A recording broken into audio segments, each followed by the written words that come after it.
Thank you, and thank you for all of you that have gathered here today in order to listen to this seminar and our honorable guests, Mr.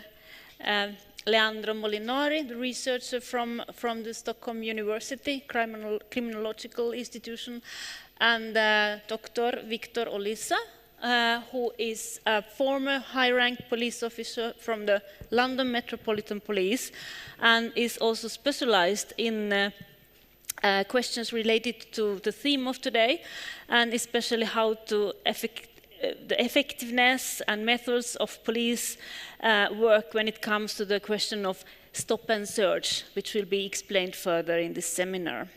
And also our experts and activists on human rights, Ms. Diana Nyman and Fatima Adubkir. So this seminar, I would like to underline from the very beginning, has the intentions to look forward. We want to find the key elements, how also the Swedish police could improve their work, and what would make it possible to take on the issue of racial profiling or ethnic profiling in their work. Unfortunately, we do not have any representative from the Swedish police here today. The chief of police, Mr. Thunberg, could not attend the seminar, and unfortunately the rest of his organization never responded on our invitation. Anyhow, I will also give you the background why my organization. My name is Katri Linna. I'm a senior legal advisor at the Human Rights Worldwide Organization, Civil Rights Defenders, which is based in Stockholm, Sweden, but works in 5 continents. We support human rights activists, and we make reports on human rights violations all over the world, wherever there is wherever human rights and activists are under pressure. But we also do have a critical gaze on Sweden. So we do highlight questions that we find of specific interest, and especially if there is a lack of other stakeholders, especially state stakeholders, addressing problems or violations of human rights. And the question of racial profiling is one of these. I will give you even more of this background, but I'd like to introduce this theme by showing a movie with some representatives of the Roma community that are not on the scene today, but I will give the voice to them as an introduction.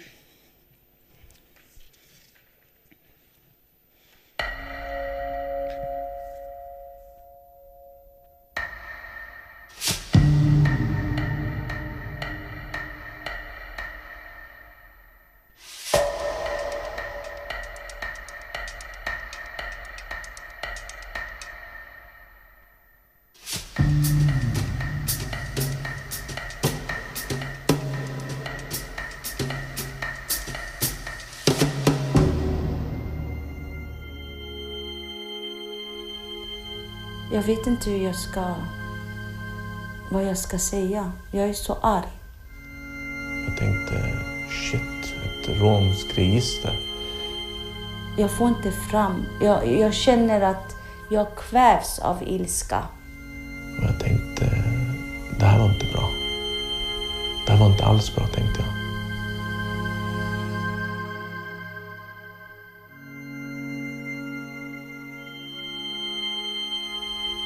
Att jag skulle finnas med i registret, det tänkte jag, det är helt otänkbart. Jag är inte ett dugg kriminell.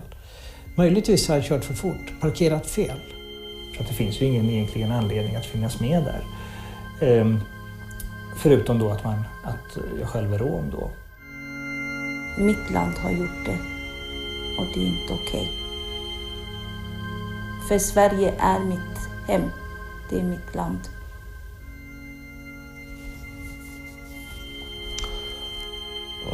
Och jag minns att jag sa till min fru, det är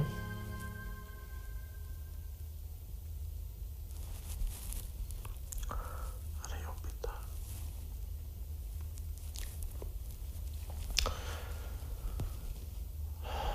Jag minns att jag säger till min fru att det är vår dotters namn. Och hon säger, du är dum i huvudet, det är klart att det inte är vår dotters namn. Varför ska vår dotter vara med här? Hon är bara 2 år gammal.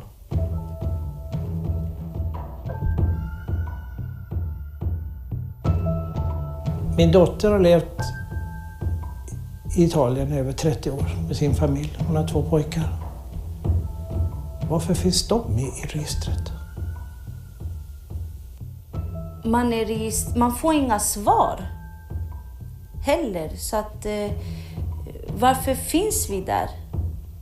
När vi söker svaren på det här så är processen väldigt långsam. Men de var väldigt snabba på att besluta sig att ge oss en ersättning på 5 000 kronor som var mer kränkande än någonting annat. Vad spelar det för roll om man begår brott eller inte när man ändå hamnar hos polismyndigheten ändå? Och där det enda brottet då man kan hänvisa till det är att faktiskt vara rom.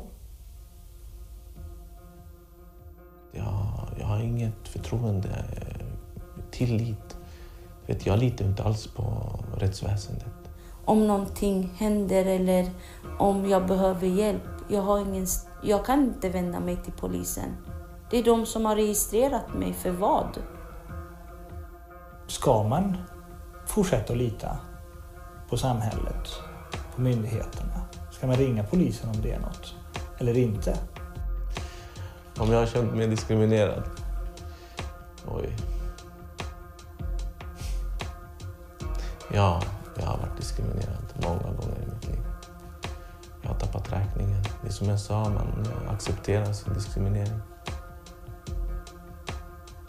De har ju sagt att det är ett olagligt register. Ska inte de som har skapat registret dömas på något vis? Finns det ingen vad handlar rättsväsendet? Vi blir oskyldigt registrerade. Och de har gjort en olaglig handling, det säger de allihopa. Men vem ska ta skulden för det här?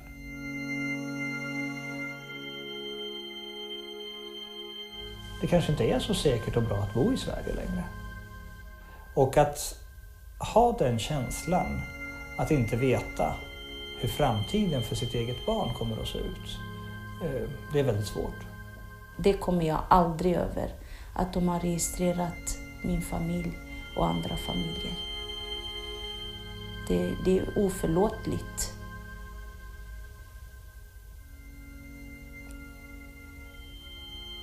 Jag vill ha ett svar. Jag vill veta varför.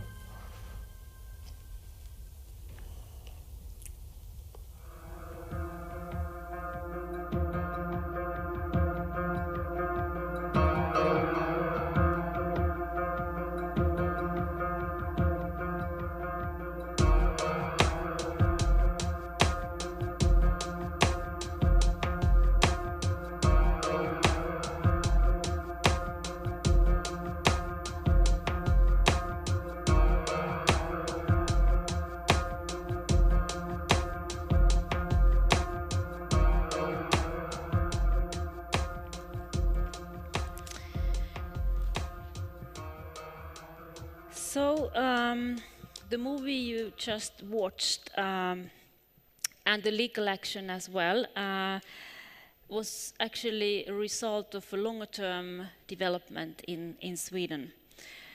First of all, we had a REVA practice. It was in 2012 when the Swedish media revealed that individuals were stopped by the police and asked to prove their legal status in Sweden, and solely on the basis of their appearance. One of the gentlemen on the movie has also talked about this, how it happened to him personally. And his family has been here since 19th century. It turned out that these controls were part of so-called internal migrant controls that were mandated by the Sweden's participation in the Schengen cooperation. And they were justified with the need to identify the so-called irregular immigrants. However, the studies made afterwards show that a very limited number of these, the focus group actually was caught in these controls. But an overwhelming majority of people instead had been stopped solely because of their foreign-looking appearance. And this was at the same period when also Sweden and Stockholm and other areas faced riots between security forces and the youth in suburbs, and especially from youth with migrant background. The riots were widely described and explained as results of mistrust towards the police. But nothing really happened afterwards. The analyses, further debate was all left more or less to the civil society to do. Then we had the Roma register case that was covered by the film. And civil rights defenders brought the case before the court, and the Court of Appeal in Stockholm found in May 2017 that the state was responsible for illegal ethnic registration regarding the police register of 4,300 Roma persons, among them also small children and elderly. The Council of Justice ordered the police to compensate after the judgment each of the individuals with 35,000 Swedish crowns, 3,500 euros, which all costs about 150 million Swedish crowns, 15 million euros for the Swedish police and the Swedish taxpayers. And the main explanation from the police for the register was actually why it was been done at all. It was that it could not be explained. And as it could not be explained, no measures could either be done to avoid that it could happen again. The police did not do anything, and the government did not require any accountability of the police because of this case.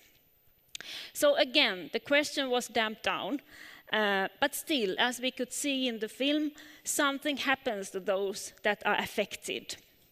In a short run, it's of course a personal tragedy, but in a longer run, it's also a societal problem. It splits the society and diminishes the powers of the police. But the knowledge of the use of the racial profiling in police work is still very, very limited. And usually it's denied by the police leadership whenever the questions is raised in the media.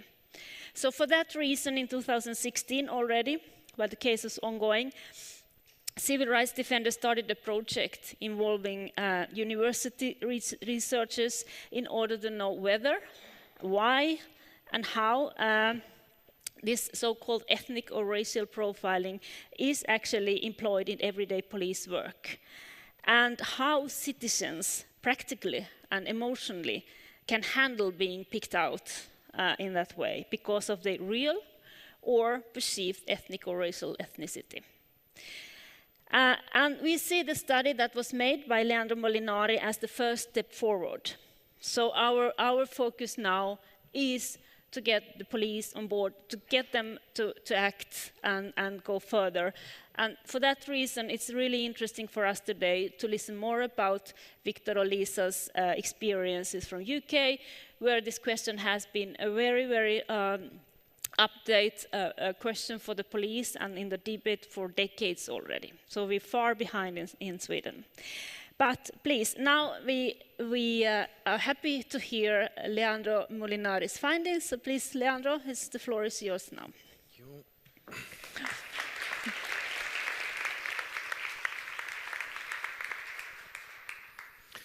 So, how are you? Are you feeling fine?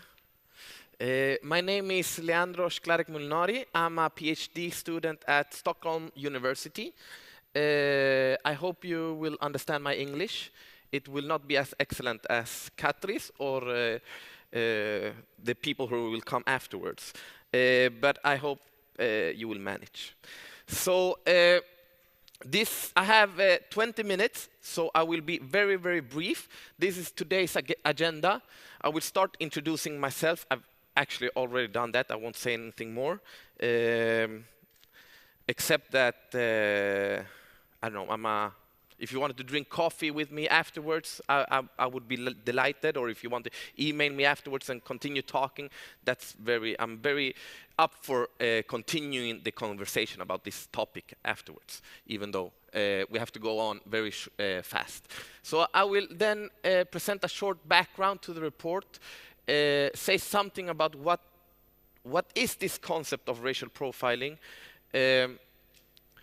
say something about previous research in the Swedish context and in the international arena, and then go into what was the study that we conducted about. What does the informants that I've been interviewing, what do they have to say?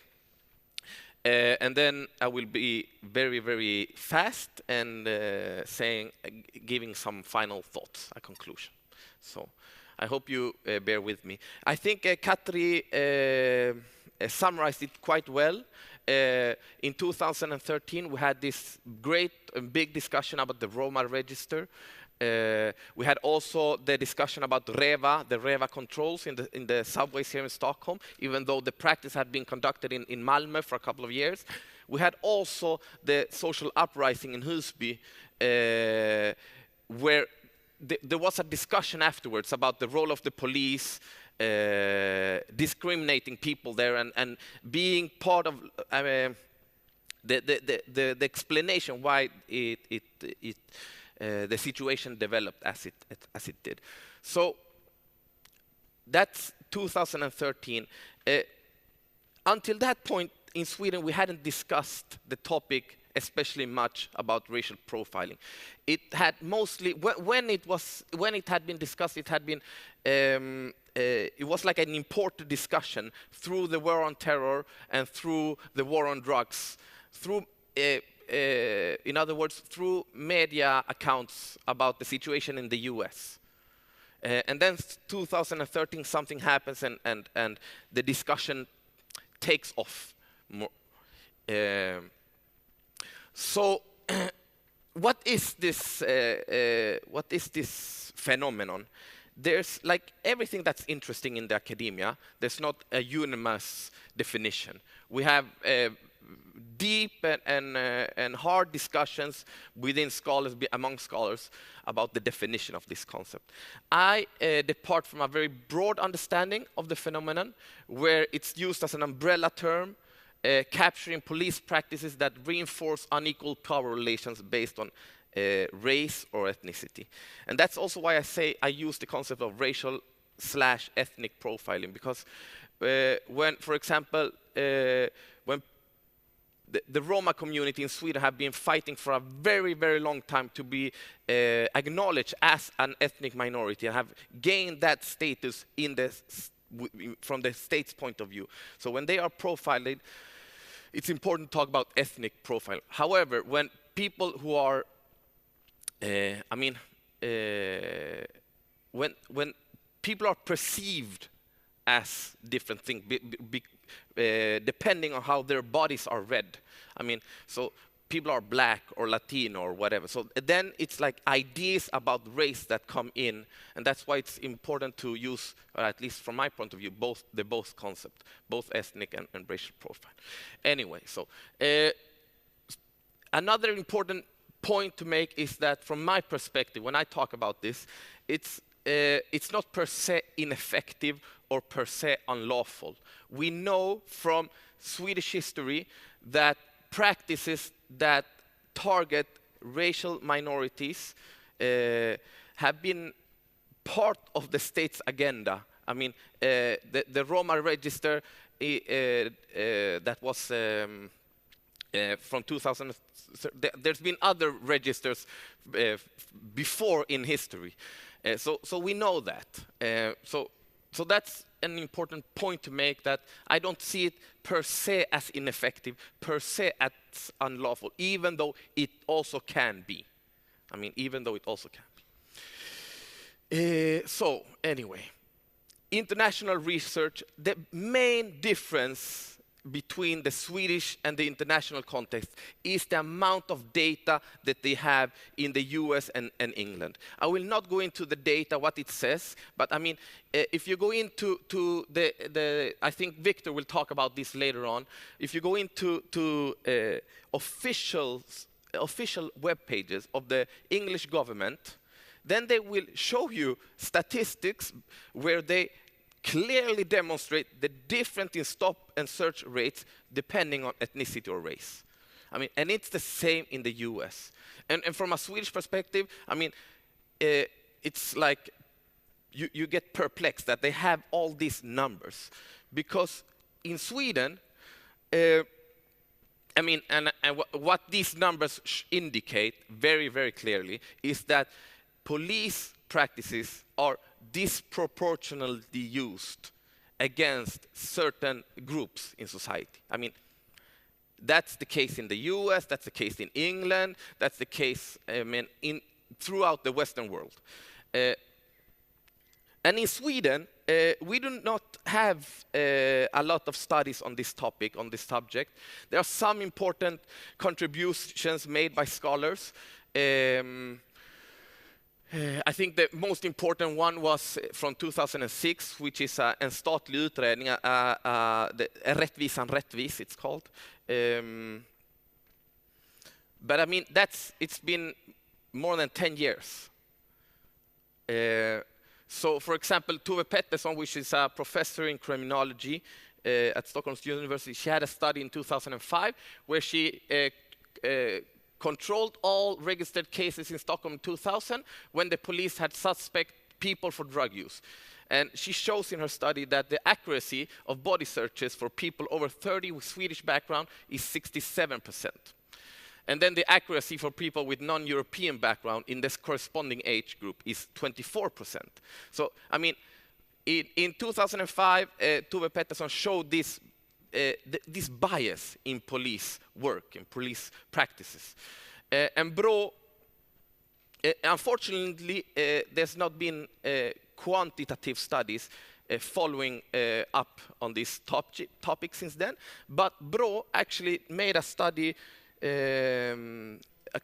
published a study not so long ago, where they show that young people in high-income areas in Stockholm state that they use drugs to a greater extent than those from poorer areas.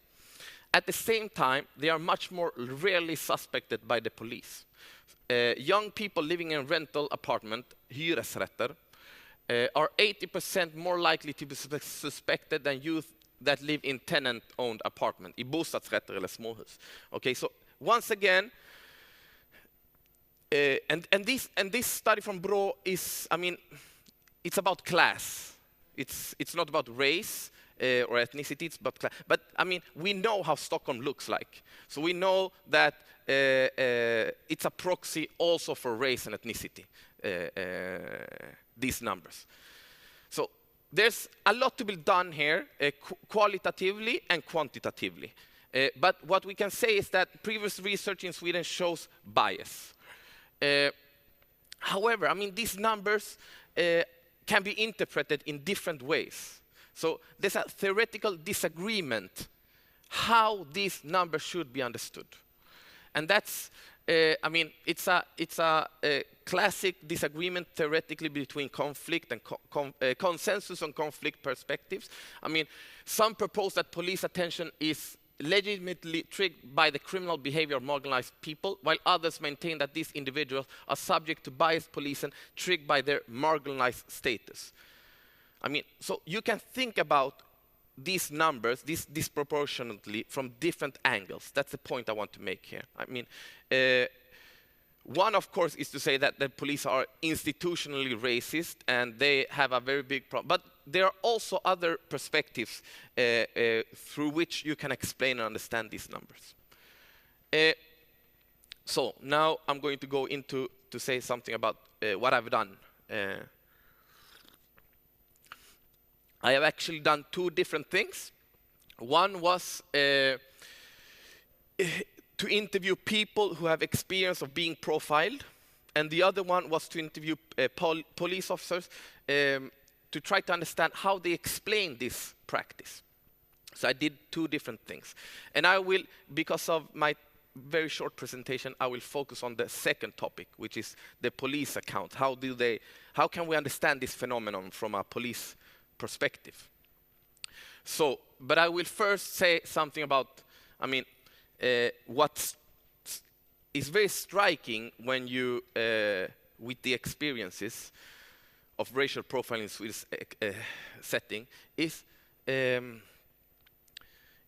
similarity with the situation in the US or in England. The concept of driving while black was developed. It stands for, it's actually a play with words. It's the original concept is driving while intoxicated, alltså rattfylleri. And then people start to say, okay, what happened was driving while black, instead of say driving while intoxicated. The crime was being black. And then people expanded, okay, I was walking while black, or I was flying while Muslim. Okay, and that type of experiences we also have in the Swedish setting. And I will just give you one example from my informants. A kind of long one, so bear with me. A month and a half ago, I was stopped 3 times by the police. Why are you driving this kind of car? They said, I was driving a Saab. I was like, you know, they are comfortable. Are you looking for anything in particular? Yes, 2 guys. Well, as you can see, I'm all alone here in this car. Yes, ID, please. I was in a hurry, so I didn't pick a fight. Have you seen a similar car in the area? No, I haven't. All right, you can go. I drove away, and I got to the traffic lights. There I was pulled over by another police car. I thought, fuck, not again. They ordered me to get out of the car, hands on the roof. It was extreme compared to the first stop. They really seemed to think it was me, so they checked me. I tried to explain, but he says, shut up. Then the other colleague who was playing good cop says, where are you going? I'm going to my garage. The first one told me my car was wanted. And I was like, I don't think so. Your colleague just stopped me. When they looked it up, they understood they were wrong. But they still told me to wait in the car 5 minutes, 10 minutes. I opened the door to ask them, close the door. Finally, they were done. Instead of saying, we're sorry, we were wrong, they threw my driver license at me. I drove straight to Jägersro. I reached the roundabout, took right. My garage is located there. Then it happened again. As soon as they pulled me over, I was like, what the hell do you want? You already stopped me twice. I always keep calm, but not this time. Sometimes you need to step it up. Show a little more. But the best strategy is to stay quiet. Let them do their job. I know I'm clean. But it's pure racism because I look the way I do. Okay. So this was, so except of, the striking similarities between the examples when you read on racial profiling from England and the US is that this is a reoccurring phenomenon among some of Sweden's populations, to be stopped and pulled over by the police.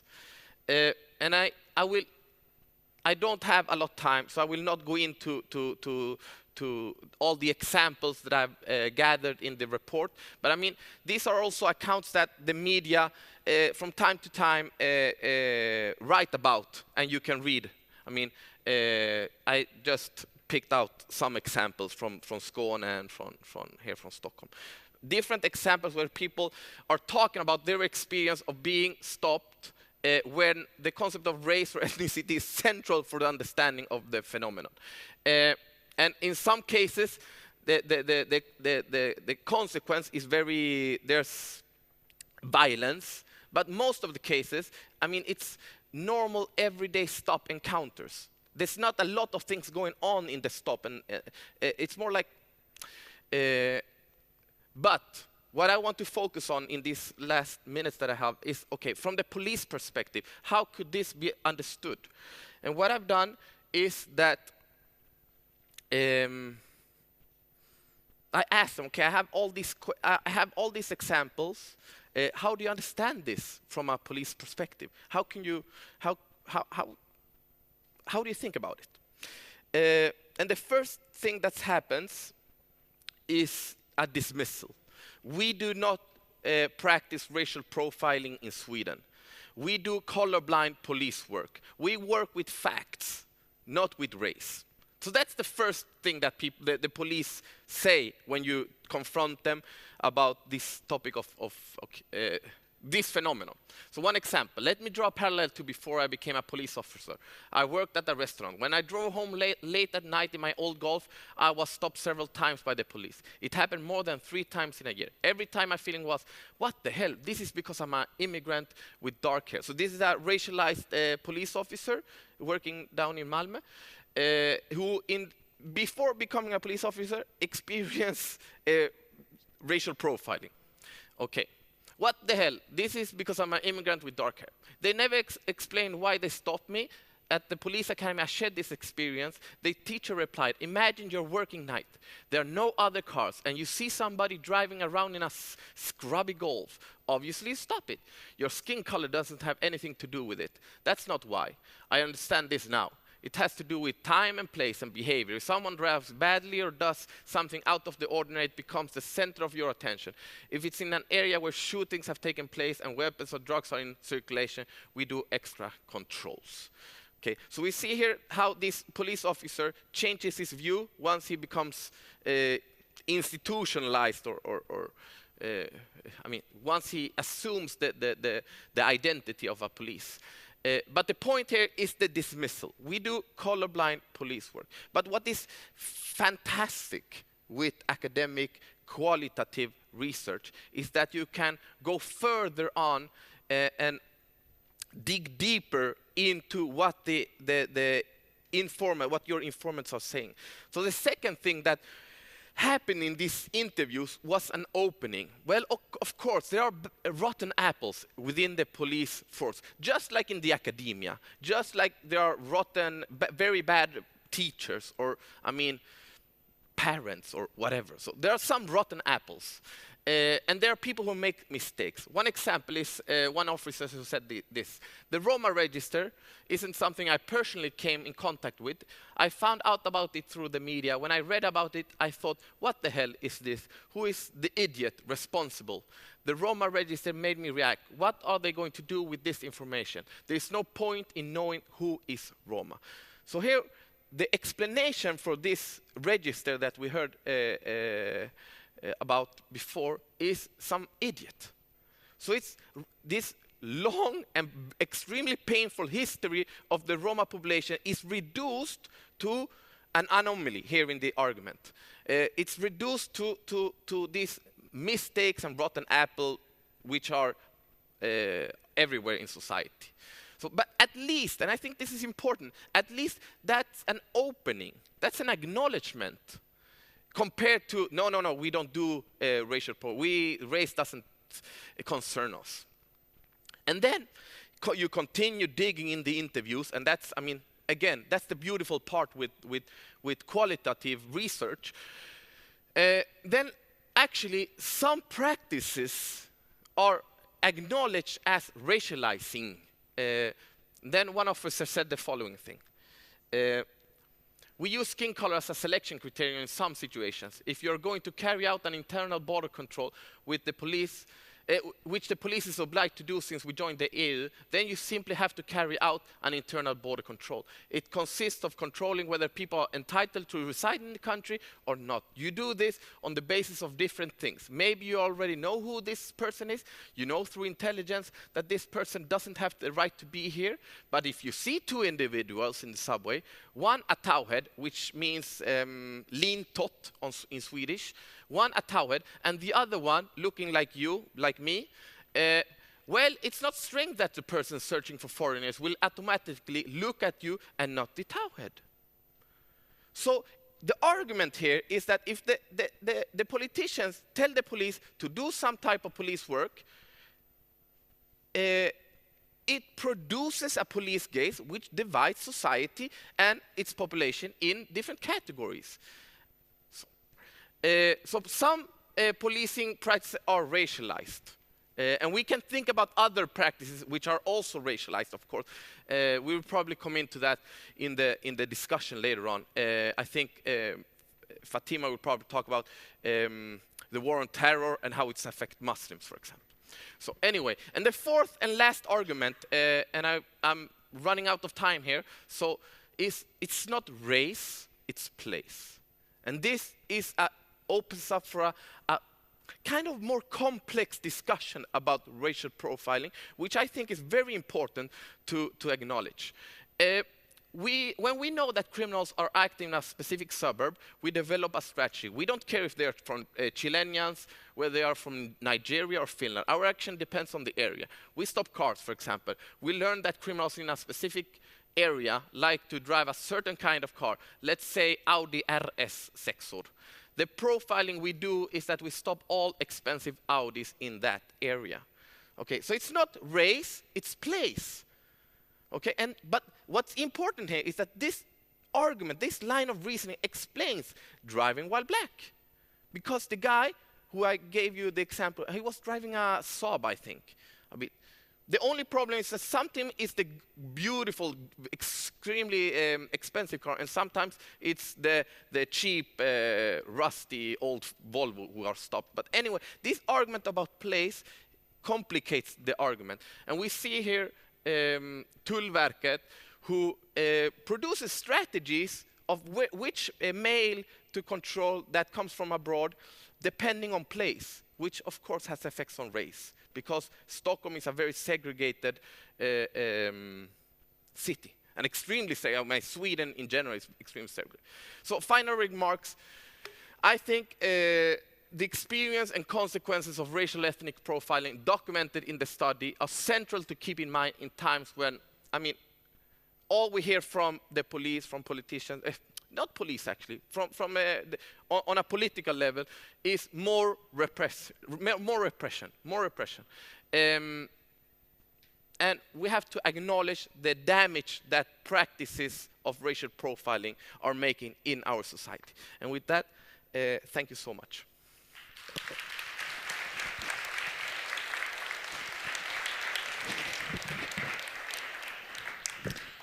Good. Thank you very much, Leandro, also for keeping the time, 20 minutes. And the interesting findings. Now we're very curious to hear from United Kingdom how Victor Olisa, you've been a kind of colleague to Leandro as well, because you have a PhD in criminology, hasn't you? Yeah. So what would you think about? How is the reasoning behind the police practice here in Sweden? Do you recognize this from the UK? And also, some people would say it makes sense. The hotspot theory actually makes sense, or the police gaze. It's like part of the police professional work. Can you comment on that, please? Thank you. Can I? Good morning. It's a real pleasure and a privilege to be here, to be invited back. Just starting on the last question, it's remarkable the similarities between the way that institution works. So in this case, the police. So I've been a police officer for over 35 years. I've been involved in working on stop and search at an operational level, doing stop and search, supervising stop and search, works at governmental level in looking at policies, works responsible for the Metropolitan Police for stop and search.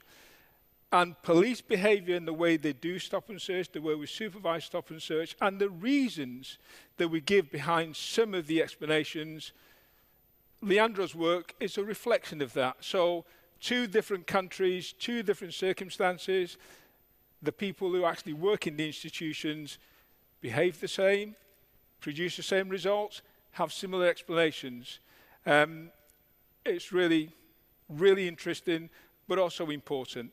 And the reason I hope that I keep getting invited back is to try and do 2 things. The first one is to actually speak to police colleagues. Unfortunately, none of them are here today, but just to say to them, we've gone through this process. We in the UK have gone through this process for over 50 years in terms of a whole range of people challenging the way we do stop and search to help us improve. And it's difficult, for an institution whose prides itself on authority, prides itself on on producing service that's equitable, to be challenged. But we've developed, we've got better, we've produced stop and search in a better way, and we've increased the confidence that people have in the police use of stop and search in the UK. So that's the one thing, to speak to colleagues. But like I said, they're not here today, but we can have that dialogue in different circumstances. And the other reason is to say how important it is that every one of you, whether you're an individual, whether you're part of a community, whether you're part of a group, whether you're part of an institution or part of government, local and national, you can work with the police and help the police improve the way they do stop and search vis-a-vis racial profiling, ethnic profiling. And why do I say that? I say that because the police is an important institution that does many things well and does many things right. But when it doesn't do it well, the consequences can be really damaging. Equally, the police as an institution is different from many other institutions. And what do I mean by that? So in education, you go to the educational institutions if you want to be educated. The medical institution, you go to the doctors if you want treatment. And sometimes you can go to the police if you want help. The big difference is the police can come to you when you don't want them, when you don't need them, but they can come to you. And if that encounter is good, then you're pleased. But if that encounter is not good, it can have such a damaging effect. So I'm just going to ask all of you, all those people who've been stopped and searched, to stand up. If you've ever been stopped and searched by the police, I'd like you to stand up. Interesting. I'd like you to just look around. Just look around you. Who's sitting down and who's standing up? Okay? If you've been stopped and searched more than 5 times, stay standing, the rest of you sit down.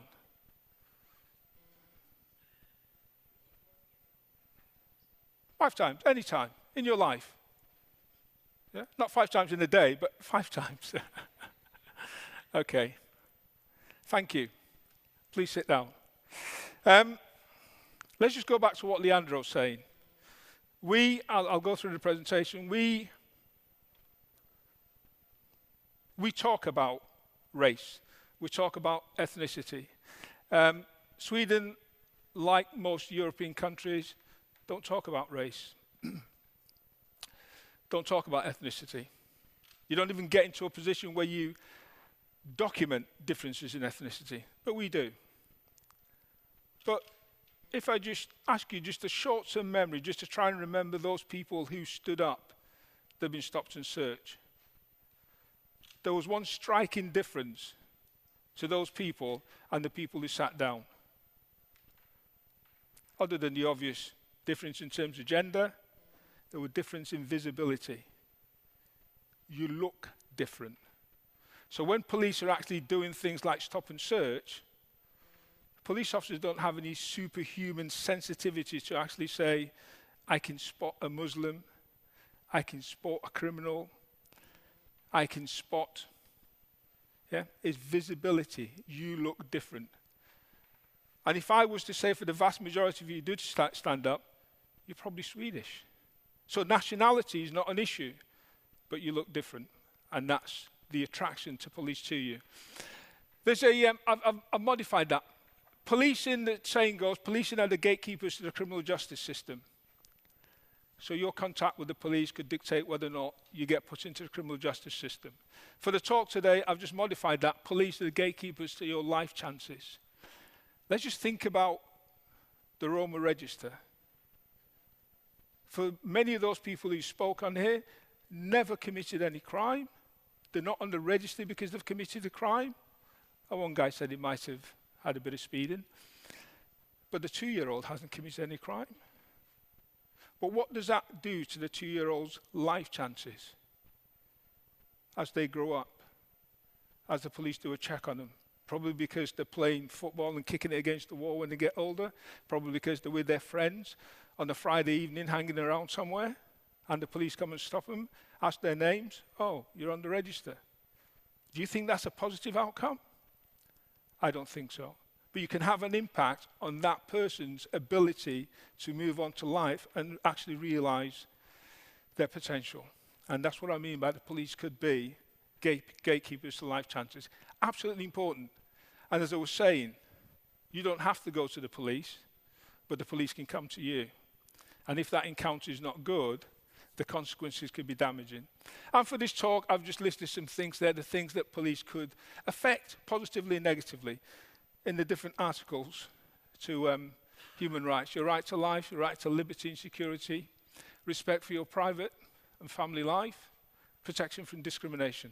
Not that the police will discriminate against you, but if you are discriminated against and you go to them for an investigation, depending on what you look like, depending on where you're from, depending on probably the assumptions they make about you, would they investigate it as fairly as they investigate any other allegations with somebody who's of a different background?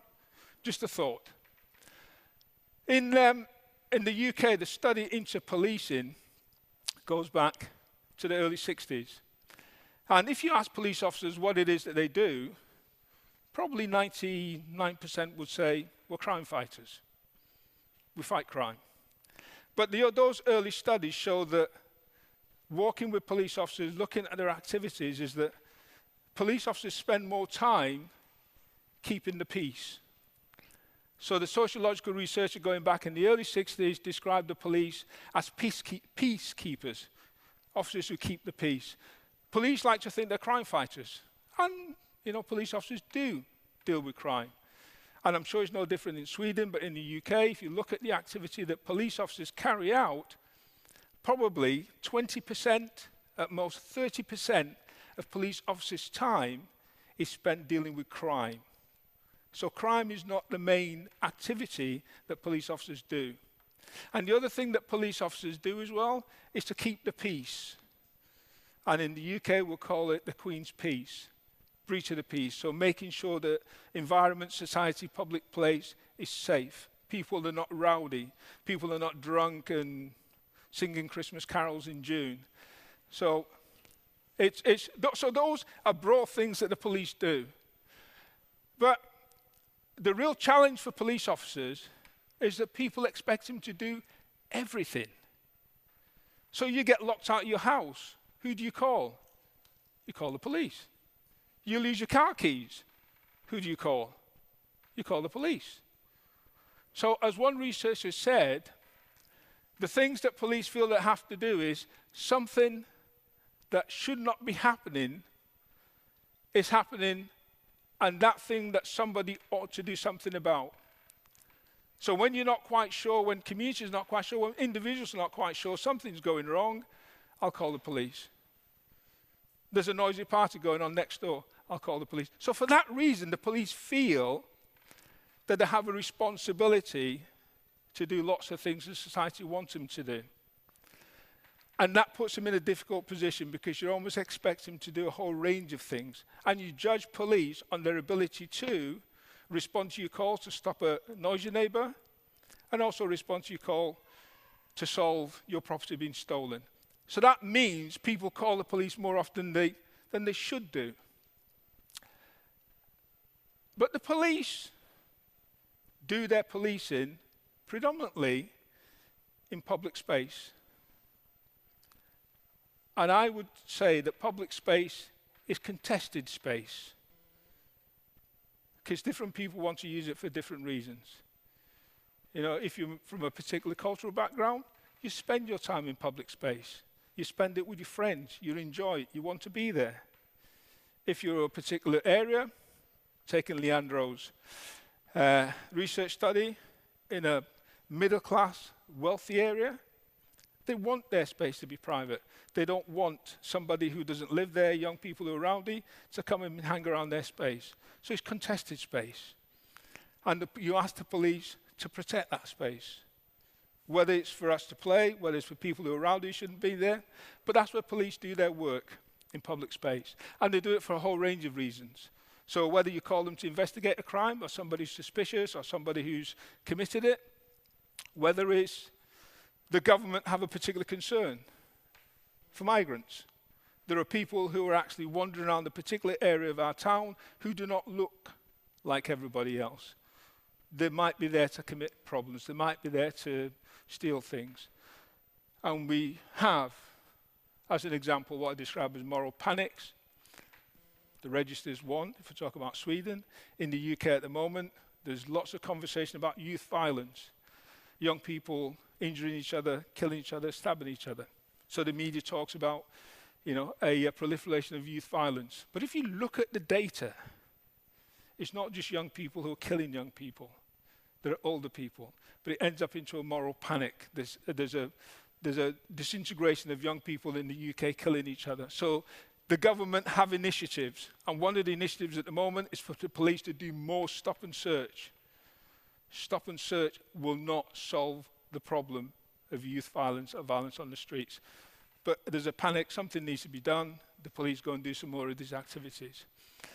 And then, as I was saying before, when you look at social research study and you do research on the police, or you get police officers to actually every 15 minutes to actually just document what they do, also reinforces the point that the vast majority of activities that police do are not crime-related.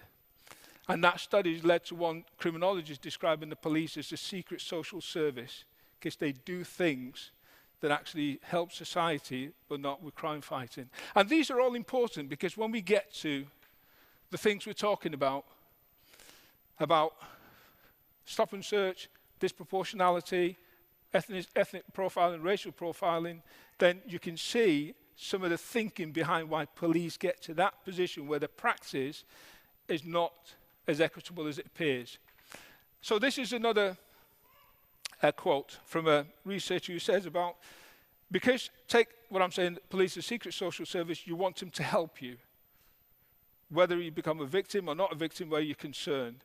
But when you call a police officer, he or she brings with them not only the pleasantry of actually the authority to make things happen, but they bring with them a whole range of things that if you don't cooperate, or they can't deal with the situations by dialogue and conversation, then you have the tools in which to actually make you behave. Whether it's the truncheon, in the UK our police officers don't normally carry firearms, but you certainly do in Sweden.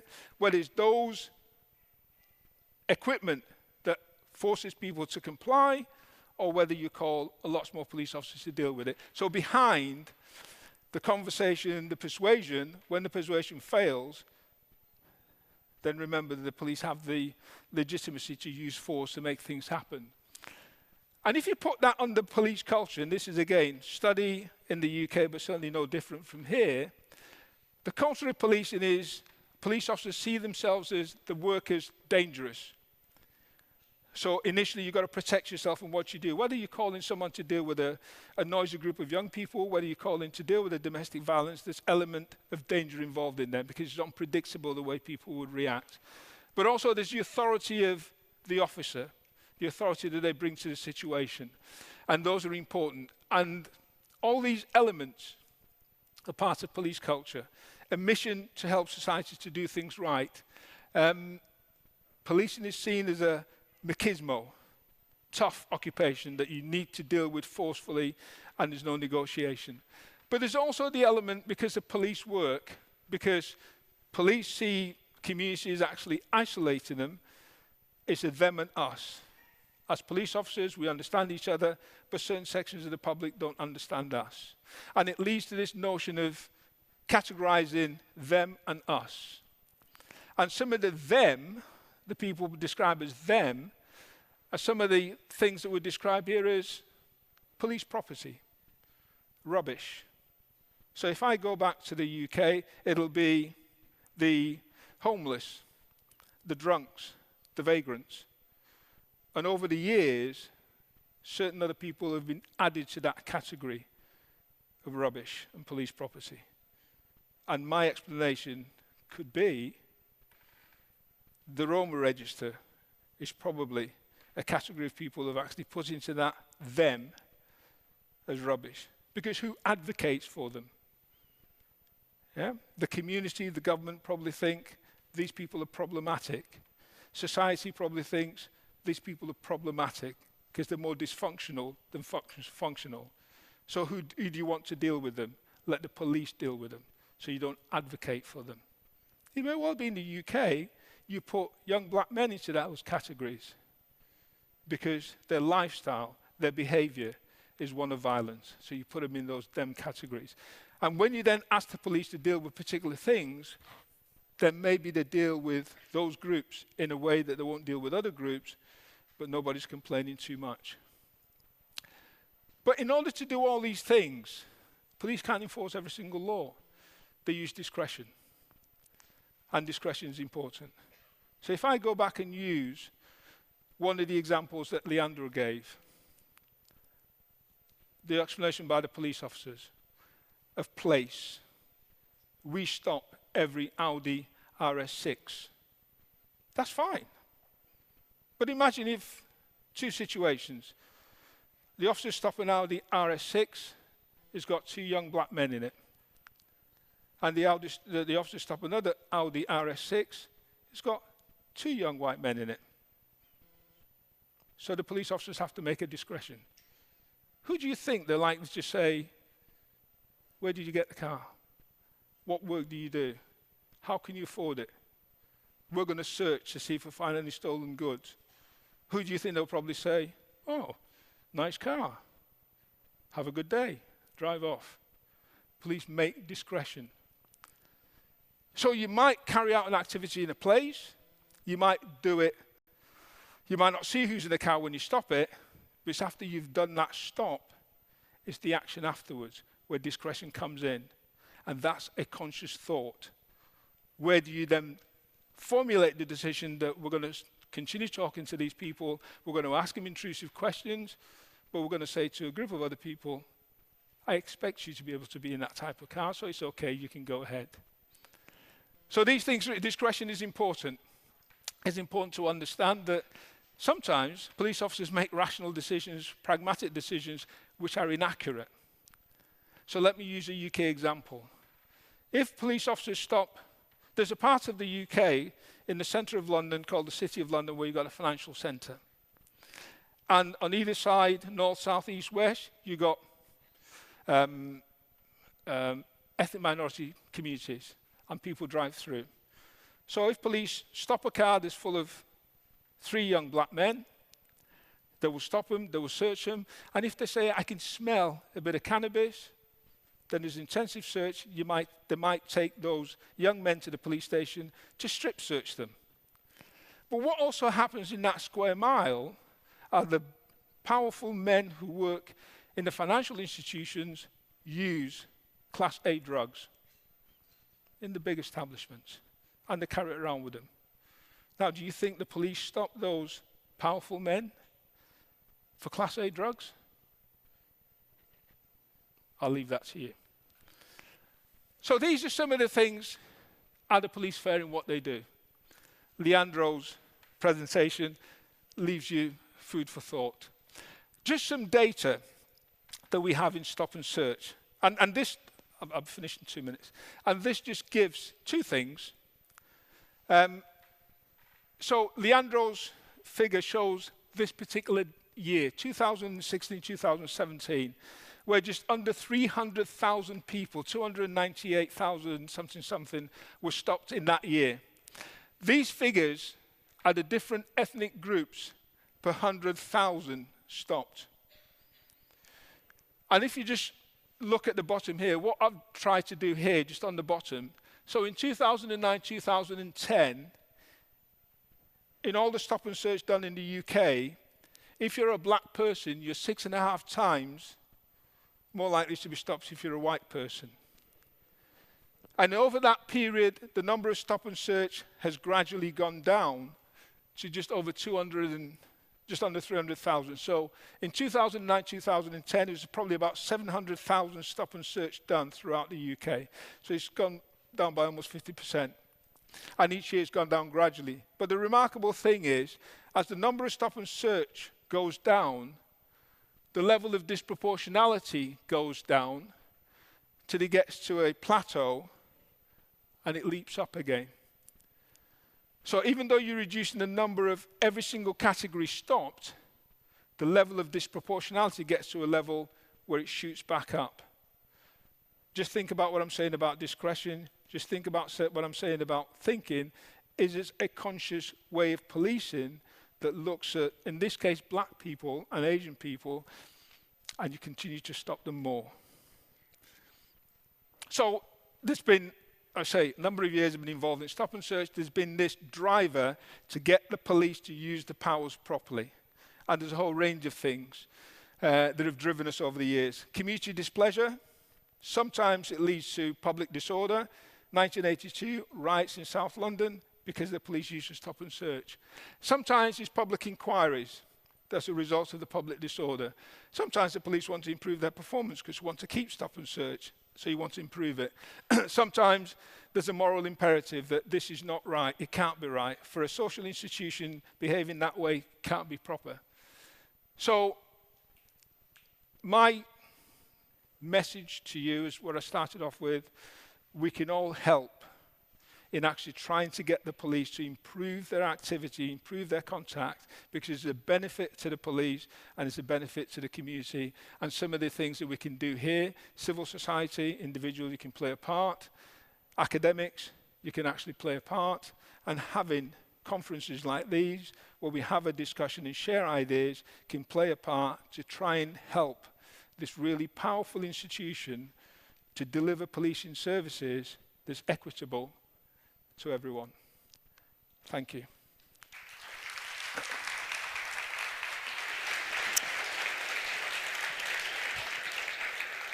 Thank you, Victor. Very interesting as always to listen to you and this huge 50 years of experience that we just about to start here in Sweden.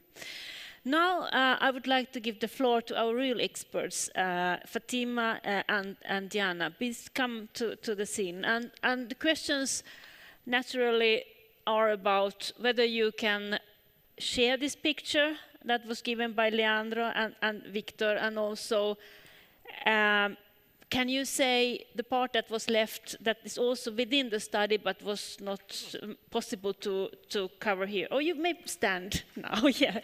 So, and actually, what would you like to happen? What would be your what you would like to address to the Swedish police now? So they are not here as far as we know, but maybe they will see this later afterwards. So please, Diana, would you like to start? Or you share your time. Yes, I try to speak in English, but I don't have so good English, so I hope you understand what I'm saying. So I must say this report from Leandro and civil rights defenders was a very important report, because it's highlighting the problem which the Roma have experienced for a long history in Sweden already.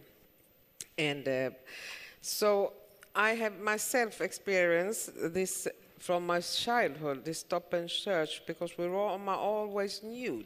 This was not something we are waiting for, but it was well known in our community that the police will stop and search when they saw Roma, so without any reason. And so also this was having some other components like harassments and discrimination, and very serious was affecting also a child. So in this Roma register, we saw this was also affecting children, and this is like you talking about. We can talk about life chances, because it changes the life chances for many children and also the Roma. These have extensive consequences on the Roma community, because it have increased the distrust to the police force also. And the serious consequence of this distrust was when the Roma was exposed for crimes, they don't call the police force to help them. So this is well known in the police force also in Sweden, because when we call them, they also expose us for this harassment, and they search us when we are calling for help. So they are looking at our ID and search if are there any efterlysningar. So we have also a very long history of experience of this. So these have very deep roots of this stop and search, and I don't think it's randomly, because this report's name is randomly stopped. So because for the Roma is a consequent stop and search. So this is a good title, but we know this is not random, because they have also this problem in the police force, because there are structural and racist, which is legitimate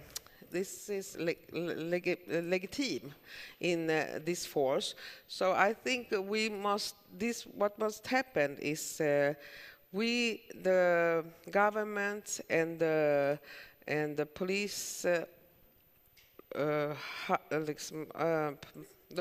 police myndigheten must do clean house in this police force, because there are some rotten things happening.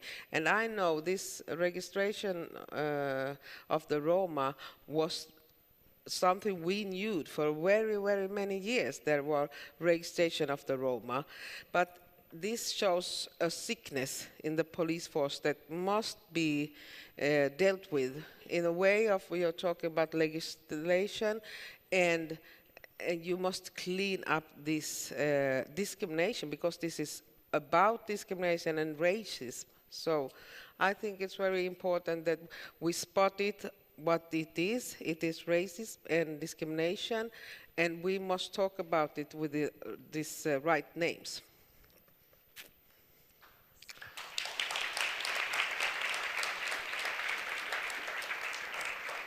So my name is Fatima Dubakil, and I wanted to thank both Victor and Leandro for their presentation, and also civil rights defenders for inviting me to talk on this matter.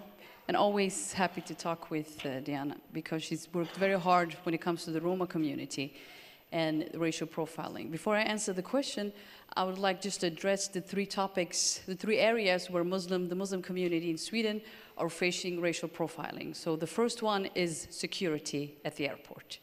So security airport is where majority of the Muslims find themselves racially profiled. I can just take an example for myself. When I travel at the airport, before I travel, often through Roma flygplats, I have to think what I wear, because I know I'll be stopped and I'll be taken to a room, and they will ask me to take off my hijab and also take off my shirt. So I have to prepare for this. So this happens maybe 8 out of the 10 times I've traveled through Roma flygplats. Once I was actually traveling with my child, and my child was only 3 weeks.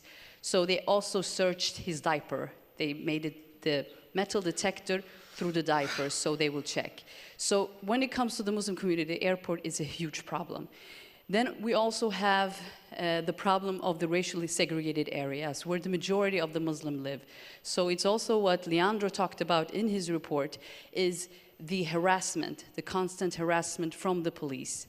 If you drive a nice car, they will stop you, and so on and so forth. As for me, who grew up in a neighborhood, in a segregated neighborhood, I was often stopped in relation to my brother, because he was driving a very nice car. And he was young at that time, and he just got this job at Volvo, so he bought a Volvo. So in relation to that, I'm often stopped to a male who is not white. So even my family members who are black, if the male is driving, usually I'll be stopped because I'm in a car with a black man. The third area is the preventive measures against radicalization. Now, this is a huge problem for the Muslim community, especially for Muslim activists, but also for Muslim organizations. And the racial profiling there is that the Secret Service Police, SAPO, approaches Muslim activists through something they called a dialogue. They have something called a dialogue outreach program, right? So what they do is they call Muslim activists up, or they even just show up in a meeting or at the mosque and so forth, and ask people questions to collect data in order to investigate, I think, to see if there's any radical activities or this person is interesting enough to go on a further investigation when it comes to radicalization. So these are the three areas I found when I speak to the Muslim community, but also in our work when it comes to racial profiling, try to highlight. And when it comes to the consequences, now Victor is talking about race, right? So here in Sweden, we are in denial of race. We don't think race matters. We, like Leandro talked in his report and his presentation, the police, when you ask them, do you conduct this type of work? Do you stop people? Do you conduct racial profiling? They would say, well, I don't see color. So this is a huge problem in Sweden. In order for us to even come close to the work that they're doing in the UK, we need to address the issue of race, that race matters. And the police, but not only the police, other authorities also are committing racial profiling when it comes to marginalized communities like Roma, like Afro-Swedes and Muslims. This is one of the points. And the second point is also what I would like to address is the moral panic that Victor was talking about. And this, we've seen this in the election, the past election. How do we deal with social inequalities in our society, right? So we have racially segregated areas, majority of people who live there are black and brown.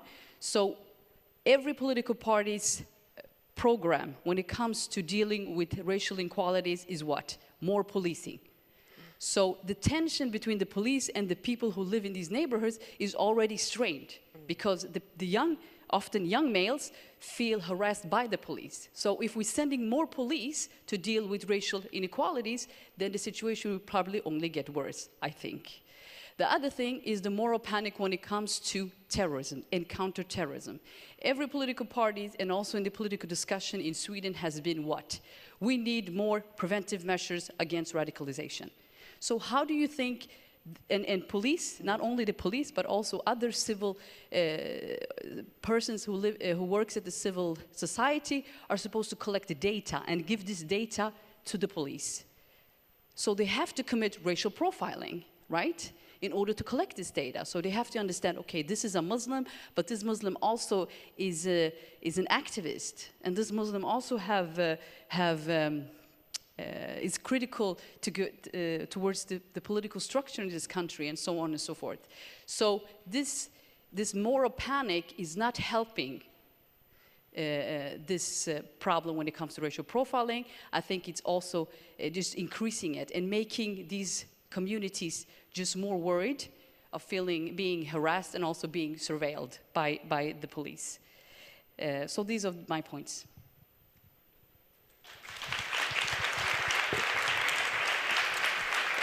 So, yeah. So, yeah, om ni sätter den där. So thank you very much. Very touching and interesting comments. I think everybody thinks it's maybe you need this one for you. And also information that fits very well into what Leandro told and what Victor had experienced in his very many years in the London Police and also in the Home Office, actually, in UK, developing the methods of policing effectiveness without discrimination. So, do our first panelists have any comments on what you heard here?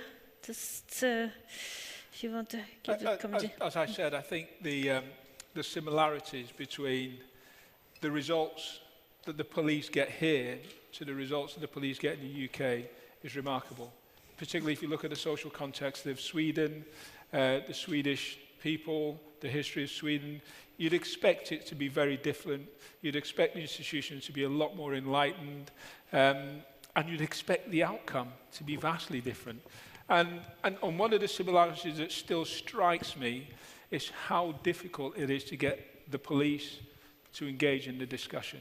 And it's difficult in a public forum, I get that, but even in a private forum, just to have that discussion is hugely important, because until the police, as individuals and as an institution, start having that discussion, then it's very difficult to get the confidence to be able to actually acknowledge what's not working, look forward to what can work better, and then try to put some of those things in place that will make the police as an institution more effective, more efficient, and hopefully gain more trust in all sections of the community. So that difference, that similarity strikes me enormously. I have actually a question about the effectiveness of police work, because it's very difficult to people like the public to question whether it actually is effective or not to have the stop and search methods. We know very little about how high the number should be finding somebody that actually is within the focus area, like the irregular migrant, for example. We had Finland just recently had a big study as well, and one of the experiences, there had been a massive control of migrants in Helsinki central area, and they found out that actually the study showed, it was the control actually that showed that 1 out of 100 were within that group of irregular migrants they were looking for. So 99 persons needed to face this control without have anything to do with this actual question. And when the police was questioned about this, wasn't that really not that good results? And they said, yeah, but it's still a lot better than when you have traffic controls, because like when we're looking for taxi-gated people, they have like 1 out of 700 persons. So for ordinary people, I don't know, it sounds not that effective. What is the effective way of working? How much should they, if you use this kind of methods, how many people should actually be found through the method, and how many, because we know now that something happens with those that are not actually at all involved in what they're looking for. So the costs for the society and the persons is quite heavy. So do you have a comment on that, Victor? I think it's difficult to measure effectiveness. If you take what I'm talking about, people ask the police to do different things. You know, for some people, if you're locked out of your house, the police turn up and let you in, that's a success. If you have your car stolen, the police find it, that's a success. Equally, if you're stopped and searched, and the police officer explains to you why he or she stopped you, and you believe the explanation, and they tell you afterwards what's going to happen to you, and you're reassured that nothing's going to happen, that's a success. So it's a whole range. But if we're talking about stop and search here, I guess the thing is, can the police and individuals, as an institution, actually be confident that when they have that encounter, one, the level of trust will not drop because they explain what's going to happen and the person who stops and search believes what's happened, and two, the confidence will also not drop, because although you may not have been stopped and searched, you as a member of society gets the experience, gets the knowledge that the police are behaving really badly in the way they're doing things. So the key measures of success is, can they maintain trust when they're doing the activity on the street? Can they maintain public confidence? Because trust is with the people who got the encounter, public confidence are the people who actually don't have the encounter but hear about what policing is doing. Those are really important and big measures, and if you can use that as a measure, you don't need to have the police in the room to do that. If you can use that as a measure through surveys, then that, will give communities, societies, individual a good feeling about what their institution is doing for them and what they're doing in their name. Yes, thank you. Diana, you have a comment? Yes, this is my thinking of this historical system which the police force have. So it's a waste of money and time of the police force, because I think we first need the police force to acknowledge this problem. This is just a big problem in itself, to acknowledge this problem, to do something about it. I have an example this is just 2 months ago when my son-in-law and was getting me and my daughter and my 2 grandchildren from the train station. And while we are driving, my son-in-law was driving the car, and while we are driving, the police drive beside us, and then they come behind us, and then they stopped us. And when they stopped us, they asked him for his driving license, then he gave it, and they were checking it. And when he come back, he just had to explain why he does this. So he said, all is okay, but there's something wrong with your backlights. And my son-in-law said, this backlight doesn't work? Yes, it works, but it's some problem I can't explain. But I think we can go out and look. No, it's working, but you can look at it sometimes. It's no hurry to look at. Look, there is some strange thing going on. So when we are looking, there's no problem. But he felt that he must explain why he stopped us. So it's like this in our usual life. Thank you. I was also thinking of the moral panic that Fatima picked up as well, because now we have this more and more talk about this serious problem that we have about youth violence as such.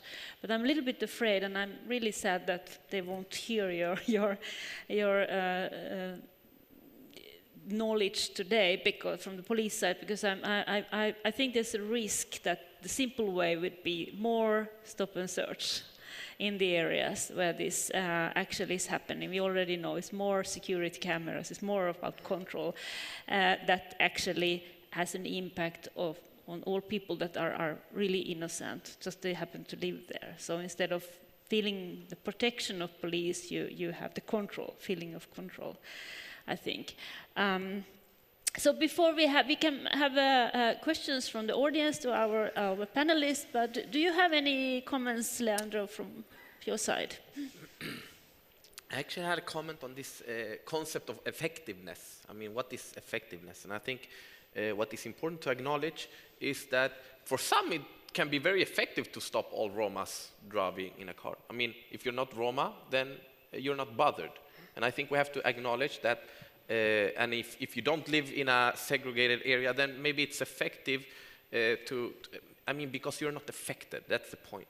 So we have to remember that this get tough politics is effective for some, especially politicians who are putting it out there. But I mean, so acknowledge that there's a conflict here within this concept of effectiveness. So, and I think that's even though I mean, of course, the idea is that we want the police to solve the crimes. I mean, we are having severe crimes in Sweden that are not being solved. And I think that should be like that's the police problem. And we had actually a conversation last time we were talking, Victor, about, I mean, the police in Sweden have kind of great confidence within the Swedish society, but not among those segments of the population where they ought to have big confidence, because that's where they are investigating these crimes. And I would like to hear you expand on that topic. I mean, where should this confidence building be produced? Or how? In those communities where the confidence is not high, and the conversation is where the crimes are occurring. You know, so if hypothetically, if we're saying there are more crimes in migrant communities in segregated areas, then to solve those crimes, you need the people who are there who will have the information. So it's a real dilemma in the sense of the very people that the police need to solve the crime are the very people that they're not getting along with and alienating. You know, and for any investigation, technology plays a small part. We talked about CCTV and the rest of it. That plays a small part. That might be able to capture an image of a victim and an offender. But you still need the evidence to supplement that to actually explain why the victim was there, why the offender was there, what the offender did to hurt the victim. That will come from people who will actually give you that information. And if you haven't got that trust, Then it takes much longer to get that information. And you know what? It costs a hell of a lot more. You know, if you were to run let's take a murder investigation. If you run a murder investigation for a week and people are talking to you, giving you information, and you can solve it, if you have to run a murder investigation for a month, imagine the number of people involved, imagine the number of police officers, the time and everything else. So to the public purse, it's a huge amount of cost. So there's financially it makes sense, morally it makes sense, as a social institution it makes sense that you ought to be building that trusted confidence in those areas with the people that you say they're more crime, and you're not building trust and confidence. So from a rational perspective, it doesn't make any sense whatsoever, but it still happens. But let me just end that by saying, I'm not saying that because I think we're better in the UK. We're still suffering those problems, even though we've had many years to try and find a solution. It's how do we get into a position to encourage the police as an institution, the police as individuals, to use their discretion much, much better, because it's far more effective for them and for communities. Oh, Fatima, please. May I say something? I also think that if we look at the racially segregated areas, we have had for this year, I think 50 shootings, right? And many of them have been deadly shootings. And also how the government, but also the police is regarding these communities. Imagine if there was 50 white youth who were shot, and maybe 10 or 12 of them were killed.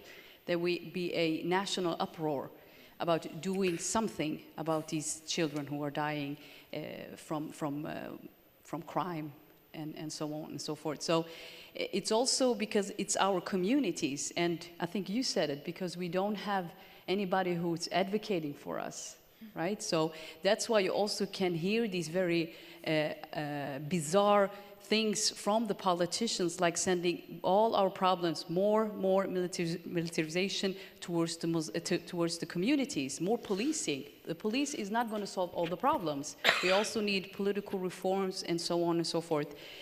But also we had the Prime Minister who said he will not, this year he said it, he will not exclude the idea of sending the military to the racially segregated areas to deal with crime. So even he probably won't send it, but just saying that also shows the level of respect for these human beings who live in these areas. So just to give another topic to this conversation. Yes, we really face some major problems, and we don't really see the solutions here, and it's really pity that the police is not part of this debate at all, just asking for more resources and more policemen, but really I think the confidence making would be the first part, solution for the solutions. Do we have any questions from the, yes, please, do we have somebody here who can handle the microphone from the, yes? Vi hinner med en fråga ungefär. Only one, sorry for that. Okay. Yeah.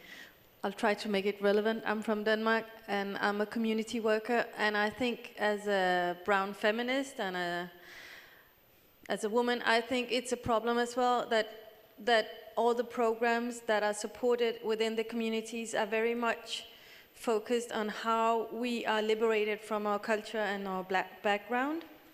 And the enemy is seen as our culture and our background and our religion. And we are not, you know, we are very much, in Denmark, we are very silenced when it comes to talking about discrimination. We are not taught anything, we are not given any information about our rights and possibilities. So it's totally silenced, and we are not seeking it ourselves because we are accepting the sandwiches and the meetings that are programmed for us. Do you think it's the same problem in Sweden?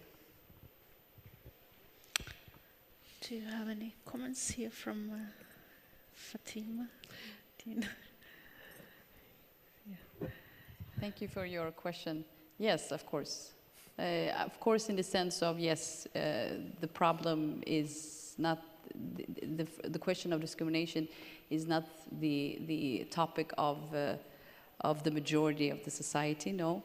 And the liberation and the civilized mission is still going on. I would say yes to that.